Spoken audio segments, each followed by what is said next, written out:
Hadirin sidang jemaah Jumat, ma'asyiral muslimin, ikhwatul iman, rahimakumullah, dan yang sangat hatib muliakan.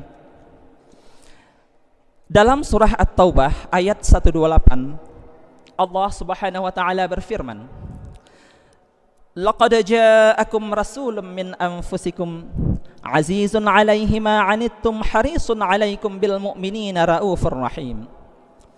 Laqad ja'akum rasulun min anfusikum. Sungguh telah datang kepadamu seorang rasul dari golonganmu sendiri, dari bangsamu sendiri.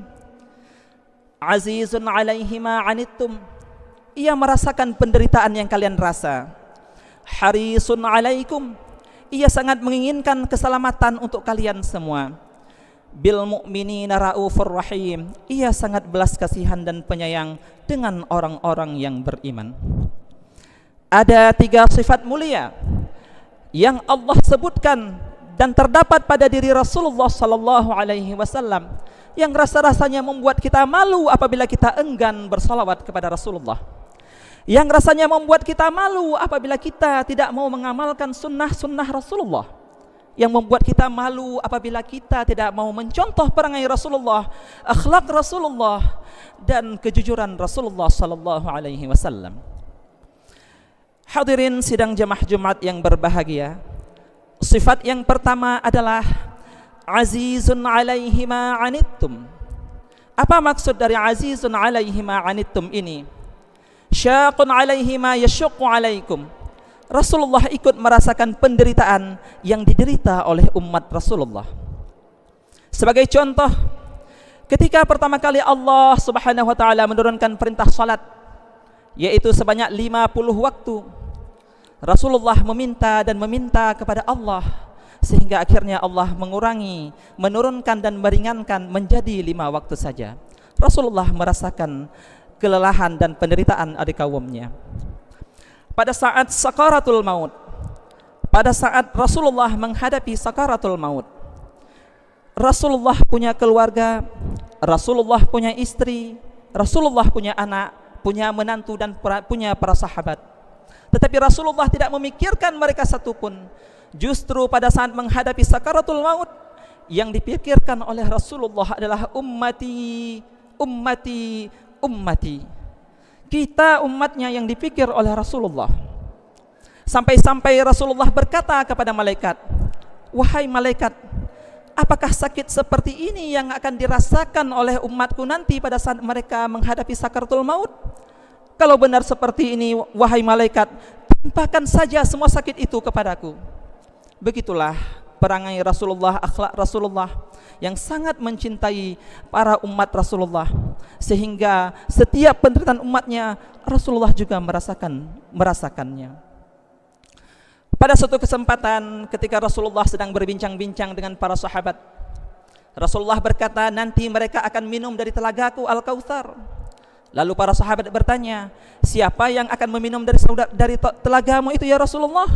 Rasulullah menjelaskan, "Ikhwani, ikhwani, saudaraku, saudaraku yang akan minum dari telaga ini." Lalu sahabat bertanya lagi, "Kamikah itu ya Rasulullah? Kamikah saudaramu itu ya Rasulullah?" Rasulullah menjelaskan, "Bal antum ashabi, kalian semua itu adalah sahabatku. Kalian bukan saudaraku tetapi sahabatku." Sahabat kembali bertanya, "Jadi siapakah yang engkau maksud dengan ikhwani ya Rasulullah?" Rasulullah menjelaskan, mereka adalah umat-umat di akhir zaman nanti yang amanu bi walam yarauni. Mereka beriman kepadaku sekalipun mereka tidak pernah melihatku. Rasulullah angkat derajat kita yang mau amanu bi walam yarauni, dari bukan siapa-siapa menjadi saudara Rasulullah. Subhanallah, betapa mulianya akhlak Rasulullah. Semoga benarlah kita semua ini menjadi orang-orang yang ikhwan Rasulullah sallallahu alaihi wasallam. Hadirin ma'asyiral muslimin rahimakumullah. Sifat yang kedua yang Allah sebutkan dalam surah At-Taubah ayat 128 adalah harisun alaikum. Apa maksud dari harisun alaikum ini? Syadidu rughbatihi fi hidayatikum wal iyanati bikum. Rasulullah sangat menginginkan keselamatan umatnya dunia dan akhirat. Rasulullah sangat menginginkan umatnya mendapat hidayah, mendapat petunjuk, menjadi orang yang selamat dunia dan akhirat. Rasulullah memberi rumus, memberi suatu pegangan supaya kita menjadi selamat dunia dan akhirat.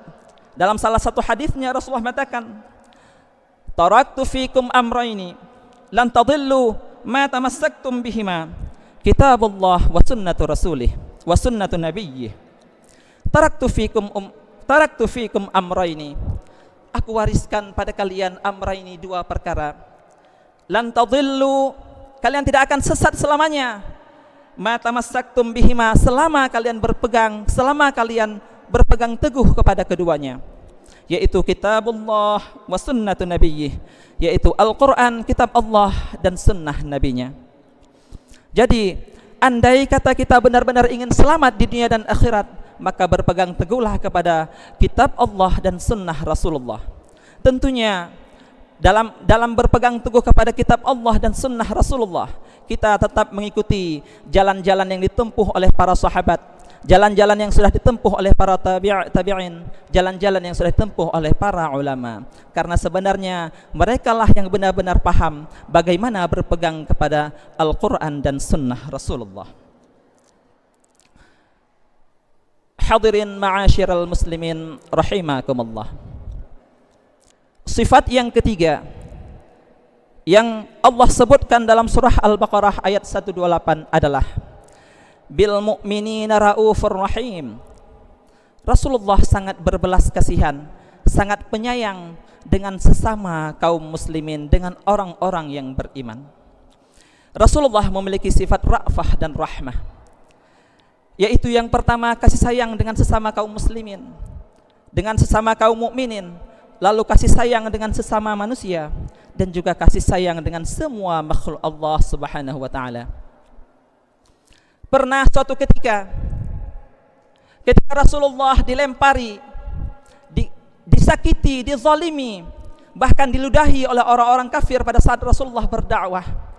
Para malaikat sudah pada marah semuanya. Lalu malaikat Jibril turun dan berkata, "Ya Muhammad, ya Rasulullah, angkat tanganmu. Allah akan kabulkan apa yang engkau minta. Allah akan ratakan orang-orang yang menghinamu, orang-orang yang menzalimimu, orang-orang yang menyakitimu. Allah akan hancurkan mereka. Allah akan luluh lantakkan mereka. Engkau tinggal berdoa ya Rasulullah. Berdoa saja ya Rasulullah." Apa kata Nabi Muhammad sallallahu alaihi wasallam? "Tidak wahai Jibril, tidak. Aku tidak akan mendoakan kecelakaan kepada umatku. Aku simpan doa mustajabah ini untuk mereka umatku esok. Aku simpan ini sebagai syafaat bagi umatku kelak di hari kiamat." Begitulah akhlak Rasulullah.